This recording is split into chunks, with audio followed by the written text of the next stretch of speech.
Hi, welcome back to my channel creative zone. ഇന്നത്തെ നമ്മുടെ video aglaonema പ്ലാന്റ്സിനെ കുറിച്ചാണ്. എൻ്റെ അടുത്തൊരു അഗ്ലോണിമയുടെ ഒരു സ്നോ വൈറ്റ് എന്ന് പറയുന്ന ചെടിയാണിത്.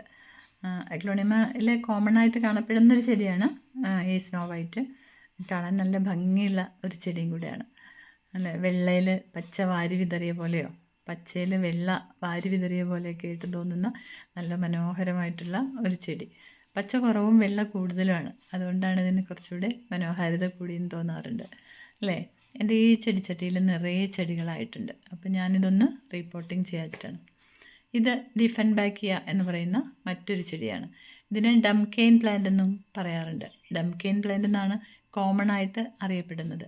അഗ്ലോണിമ വെറൈറ്റിയിൽ പെടുന്ന ഒരു ചെടി തന്നെയാണ് ഇതും. ഇതിൽ പച്ചയാണ് കൂടുതൽ, അതുകൊണ്ട് ഇത് കുറച്ചുകൂടി കളർഫുള്ളായിട്ട് തോന്നുന്നു. നമ്മുടെ സ്നോ വൈറ്റിൽ വൈറ്റാണ് കൂടുതലെങ്കിൽ ഡിഫൻബാക്കിയ ചെടിയിൽ പച്ച ഷെയ്ഡാണ് കൂടുതൽ. രണ്ടും വെള്ളയും പച്ചയാണെങ്കിലും കാണുമ്പോൾ നല്ല വ്യത്യാസമുണ്ട്.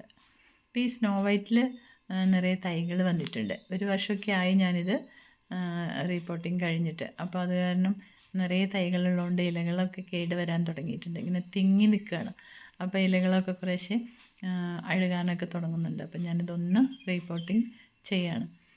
അഗ്ലോണിമ ചെടികളുടെ കെയറിങ് എല്ലാവർക്കും അറിയുന്നുണ്ടാവും. ഒരു കോമൺ വെറൈറ്റി ചെടികളുമാണ്. അതുപോലെ കെയറിങ് വളരെ കുറച്ച് ആവശ്യം വരുന്നൊരു ചെടിയും കൂടെയാണ്. അപ്പോൾ നമ്മൾ ഒരിക്കൽ റീപോട്ടിങ് ചെയ്ത് കഴിഞ്ഞാൽ പിന്നെ ഷെയ്ഡ് ലവിങ് പ്ലാന്റ് ആയതുകൊണ്ട് ഷെയ്ഡിൽ വെക്കുക എന്നുള്ളതേ ഉള്ളൂ. നമുക്ക് വെള്ളം കൊടുക്കണം. സൺലൈറ്റ് ഒട്ടും വേണ്ട എന്ന് തന്നെ പറയാം. ഒരു വെളിച്ചം കിട്ടിയാൽ മതി. അതല്ലാതെ ശരിക്കും സൺലൈറ്റിൻ്റെ ഒരു ആവശ്യം ഈ ചെടിക്ക് വരുന്നില്ല. നല്ല സൺലൈറ്റൊക്കെ കൊള്ളുകയാണെങ്കിൽ ഇലകളൊക്കെ കേടുവരാനായിട്ട് തുടങ്ങുകയും ചെയ്യും. മോയ്സ്ചർ നന്നായിട്ട് ഇഷ്ടപ്പെടുന്നതായതുകൊണ്ട് എല്ലാ ദിവസവും നനയ്ക്കുന്നത് നല്ലതാണ്. എന്നാൽ വെള്ളം കെട്ടി നിൽക്കുമ്പോൾ ചെടികളുടെ ഇലകളൊക്കെ അഴുകിപ്പോവാൻ സാധ്യതയുണ്ട്. അപ്പോൾ ഞാൻ ഈ ചെടിയുടെ കേടുവന്ന ഇലകളൊക്കെ കളഞ്ഞ് വേരൊക്കെ കട്ട് ചെയ്ത് ഇതൊന്ന് റീപ്ലാന്റിങ് ചെയ്യാണ്. അപ്പോൾ ഒരു ചെടിച്ചട്ടിയിൽ ഞാനൊരു 2-3 ചെടിയൊക്കെ വെക്കുന്നുണ്ട്. അപ്പോൾ ഒന്ന് തിക്കായിട്ട് നിൽക്കുകയും ചെയ്യും. പിന്നെ കുറച്ച് തൈകളൊക്കെ വരുമ്പോഴേക്കും ചട്ടി നിറച്ച് നിൽക്കുന്ന പോലെ നല്ല ഭംഗിയായിട്ട് നിൽക്കും. അതുകൊണ്ടാണ് ഞാൻ 2-3 ചെടിയൊക്കെ ഒരു ചെടിച്ചട്ടിയിൽ തന്നെ വെച്ചത്. അപ്പോൾ ഈ ഒരു ചട്ടിയിൽ നിന്ന് തന്നെ എനിക്ക് ഒരു 4 ചട്ടിയിലേക്കുള്ള ചെടി കിട്ടിയിട്ടുണ്ട്. ഡിഫൻബാക്കിയ ഞാൻ കുറച്ച് മുമ്പ് റീപ്ലാന്റിങ് ചെയ്തതാണ്. അപ്പോൾ അതുകൊണ്ട് അത് ഞാനിപ്പോൾ റീപോട്ടിങ് ചെയ്യുന്നില്ല.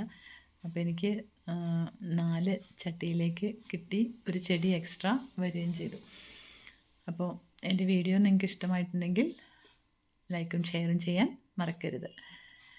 അപ്പോൾ